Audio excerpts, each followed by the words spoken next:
Hello friends, welcome to V V trends. இன்றைக்கி நம்ம சேனலில் ரொம்ப ஹெல்த்தியான நண்டு சூப் எப்படி செய்கிறதுன்னு பார்க்கலாங்க. அதுக்கு முன்னாடி இந்த சேனலை நீங்கள் ஃபர்ஸ்ட் டைம் பார்க்குறீங்கன்னா மறக்காமல் சப்ஸ்கிரைப் பண்ணிக்கோங்க. நண்டு சூப் செய்கிறதுக்கு ஒரு பேன் ஹீட் பண்ணிவிட்டு ஒரு 3 டேபிள் ஸ்பூன் எண்ணெய் விட்டுக்கலாம்.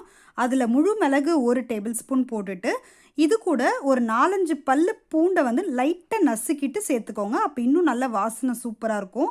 இது கூட பொடியாக நறுக்கிய பெரிய வெங்காயம் நான் 1 எடுத்து போட்டிருக்கேன். இதுக்கு வந்து நீங்கள் சின்ன வெங்காயம் போட்டிங்கன்னா இன்னும் நல்லா சூப்பராக இருக்கும் டேஸ்ட்டு. அது வந்து ஒரு 4-5 போட்டால் சரியாக இருக்கும். இது வந்து நல்லா ஒரு கோல்டன் ப்ரௌன் ஆகிற வரைக்கும் நல்லா ஃப்ரை பண்ணிக்கோங்க.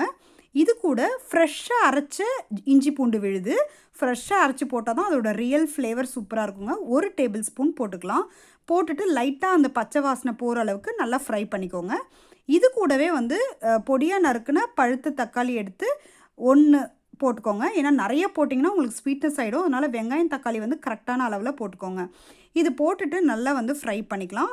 இந்த ஸ்டேஜில் நம்ம வந்து இப்போ மசாலாலாம் ஆட் பண்ணிக்க போகிறோங்க.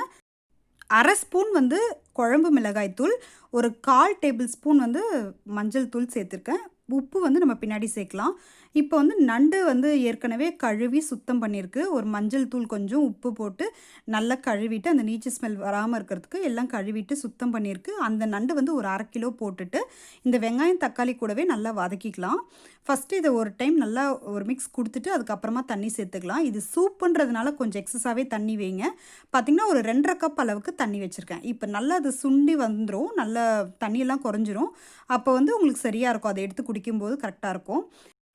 இப்போது இதுக்கு தேவையான நம்ம உப்பும் சேர்த்துக்கலாம். இந்த ஸ்டேஜில் சேர்த்துட்டு நல்லா மிக்ஸ் பண்ணிக்கோங்க.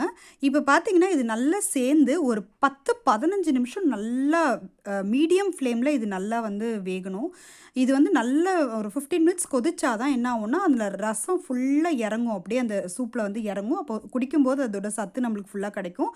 இப்போ அந்த ஓரத்தில் வந்து எண்ணெய் பிரியுது பாருங்கள், அந்தளவுக்கு ஃபுல்லாக வந்து குக் ஆகணும். இப்போ இந்த ஸ்டேஜில் நான் ஒரே ஒரு டேபிள் ஸ்பூன் நம்ம வந்து கொஞ்சம் பெப்பர் பவுடர் சேர்த்துக்கலாம். அது ஸ்பைசினஸ் வந்து உங்களோட சாய்ஸ் தான்.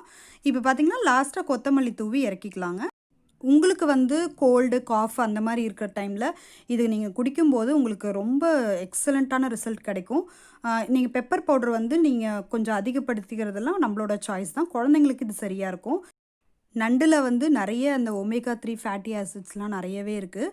அதுவும் இல்லாமல் நம்ம கோல்டு காஃபுக்கெலாம் கூட ரொம்ப நல்லது. நீங்களும் இந்த ரெசிபி ட்ரை பண்ணி பார்த்துட்டு எனக்கு எப்படி வந்ததுன்னு ஃபீட்பேக் சொல்லுங்கள். இந்த வீடியோ உங்களுக்கு பிடிச்சதுன்னா மறக்காமல் விவி ட்ரெண்ட்ஸ் சேனலுக்கு சப்ஸ்கிரைப் பண்ணிவிட்டு ஃபேஸ்புக்லேயும் போயிட்டு ஃபாலோ பண்ணுங்கள். தேங்க்ஸ் ஃபார் வாட்சிங்.